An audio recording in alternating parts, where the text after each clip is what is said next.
2025 പുറത്തിറങ്ങിയ ഒരു mystery thriller ഡ്രാമയാണ് S line. സിനിമയുടെ തുടക്കം തന്നെ ഹീറോനായ ഷിന്നെ കാണിച്ചുകൊണ്ടാണ്. ഷിൻ രാവിലെ തന്നെ ഹോണഡിയുടെ ഒക്കെ സൗണ്ട് കേട്ട് വളരെ ഡിസ്റ്റർബ്ഡ് ആയിട്ടാണ് എണീക്കുന്നത്. ഇൻട്രൊഡക്ഷനിൽ തന്നെ ആകെ മുഷിഞ്ഞ അവസ്ഥയിലാണ് ഇതിൽ നായികയെ കാണിക്കുന്നത്. അവൾ അപ്പാർട്ട്മെന്റിലൂടെ നടക്കുന്ന സമയത്തിൽ തന്നെ മനസ്സിലാക്കാം, ഉള്ളിലേക്ക് വെളിച്ചം കടക്കാതിരിക്കാൻ വിൻഡോകളെല്ലാം കർട്ടൻ ഇട്ട് മൂടിയിട്ടുണ്ടായിരുന്നു. എങ്കിലും അവിടെ ഒരു ഹോള് വഴി എന്താ പുറത്ത് നടക്കുന്നതെന്ന് അവൾ നോക്കുന്നുണ്ട്. അന്നേരം ഒരു സ്കൂളിലേക്ക് പോകുന്ന പെൺകുട്ടിയെ കാണിക്കുന്നുണ്ട്. അവൾക്ക് പിന്നാലെ കാറിലോട്ട് കയറാൻ പറഞ്ഞ് ഒരാളുമുണ്ട്. പക്ഷേ ആ കുട്ടി അതനുസരിക്കാതെ നടന്നു പോകുന്നു. ഇതിലെ പ്രധാന കാര്യം എന്താണെന്ന് വെച്ചാൽ ആ പെൺകുട്ടിയുടെ തലയിൽ ഒരു റെഡ് ലൈൻ കാണിക്കുന്നുണ്ട്.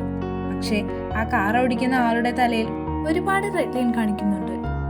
ഇന്നേരം ഷിന്നിന്റെ ഓപ്പോസിറ്റുള്ള അപ്പാർട്ട്മെന്റിലെ ബാൽക്കണിയിൽ നിന്ന് ഒരു ലേഡി ഷിന്നിനെ നോക്കുന്നുണ്ടായിരുന്നു. ആ ലേഡിയുടെ തലയിൽ നിന്ന് 5-6 ലൈൻ കാണുന്നുണ്ടായിരുന്നു. ആ ലേഡി ഷിന്നെ കണ്ട് ഹായ് പറയുന്നുണ്ടെങ്കിലും അവൾ അത് കാണാത്ത പോലെ അകത്തോട്ട് കയറി പോകുന്നു.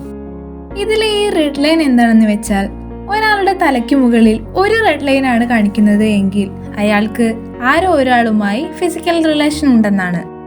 എന്നാൽ ഒരാൾക്ക് തലയ്ക്ക് മുകളിൽ ഒന്നിൽ കൂടുതൽ റെഡ് ലൈൻ ഉണ്ടെങ്കിൽ അയാൾക്ക് ഒന്നിലേറെ ആളുകളുമായി ഫിസിക്കൽ റിലേഷൻ ഉണ്ടെന്നാണ്. അങ്ങനെ ഒരു കഴിവ് ഷിന്നിന് തന്റെ കുട്ടിക്കാലം മുതൽ ഉണ്ടായിരുന്നു. പക്ഷേ അന്നൊന്നും ഇതെന്താ സംഭവം എന്ന് അവൾക്ക് മനസ്സിലായിരുന്നില്ല. അവളുടെ അമ്മയുടെയും അച്ഛന്റെയും തലയിലും 2-3 ലൈനുകൾ ഉണ്ടായിരുന്നു. പക്ഷേ അച്ഛന്റെ തലയിൽ നിന്ന് പോകുന്ന ഒരു ലൈൻ ഒന്ന് അമ്മയുടെ തലയിലേക്കും ഒരു ലൈൻ അമ്മയുടെ സഹോദരിയുടെ തലയിലേക്കുമായിരുന്നു. ഇതൊന്നും കൊണ്ട് ഷിന്നിനൊന്നും മനസ്സിലായിട്ടില്ലെങ്കിലും ഇത് അവൾ അതേപടി ഒരു ബുക്കിലേക്ക് വരയ്ക്കും. ഇത് ഷിന്നിന്റെ അമ്മ കാണുന്നു. ആദ്യം ഒന്നും മനസ്സിലായില്ലെങ്കിലും പിന്നീടാണ് അവൾ ഈ വരച്ചിരിക്കുന്നത് തന്റെ ഹസ്ബൻഡിന്റെ തന്റെ സഹോദരിയുമായുള്ള ബന്ധത്തിന്റെ കണക്ഷൻ ആണ് വരച്ചിരിക്കുന്നതെന്ന്. ഇതറിഞ്ഞ് അമ്മ അപ്പോഴത്തെ ദേഷ്യവും സങ്കടവും കാരണം മകളുടെ മുന്നിൽ വെച്ച് തന്നെ ഹസ്ബൻഡിനെ കുത്തിക്കൊല്ലുന്നു. ഈ സംഭവത്തിന് ശേഷമാണ് ഈ റെഡ് ലൈനിന്റെ അർത്ഥം എന്താണെന്ന് ഷിന്നിന് മനസ്സിലായി തുടങ്ങുന്നത്.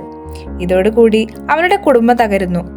പിന്നീട് ഷിൻ ഈ റെഡ് ലൈൻ ആരുടെയൊക്കെ തലയിൽ കണ്ടാലും അത് അന്വേഷിക്കാനോ അവരോട് പറയാനോ പോവാതായി. കാരണം താൻ കാരണം മറ്റാരുടെയും ഫാമിലി ഇല്ലാതാവണ്ട എന്ന് വിചാരിച്ച്.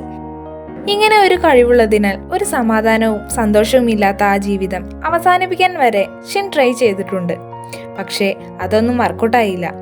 എക്സാമ്പിൾ, തൂങ്ങി മരിക്കാൻ വേണ്ടി കഴുത്തിൽ കുരുക്കിയിട്ടപ്പോൾ ആ കുരുക്ക് ഊരിപ്പോവും. കൈഞ്ഞരമ്പ് മുറിക്കാൻ നോക്കിയപ്പോൾ ആ മുറിവ് തന്നെത്താനെ ഇല്ലാതാവുന്നു. ചാടി ചാവാൻ നോക്കിയപ്പോഴോ ഒരു പോറൽ പോലും ഏൽക്കാതെ സേഫായി താഴെ ലാൻഡായി. അതായത് അവളുടെ ജീവൻ എടുക്കാൻ വേണ്ടി അവൾ എന്തൊക്കെ ചെയ്താലും അതൊന്നും വർക്കൗട്ടാവില്ല. അപ്പോൾ അടുത്ത ഭാഗം അടുത്ത വീഡിയോയിൽ പറയാം. വീഡിയോ ഇഷ്ടപ്പെട്ട സബ്സ്ക്രൈബ് ചെയ്യാൻ മറക്കണ്ട.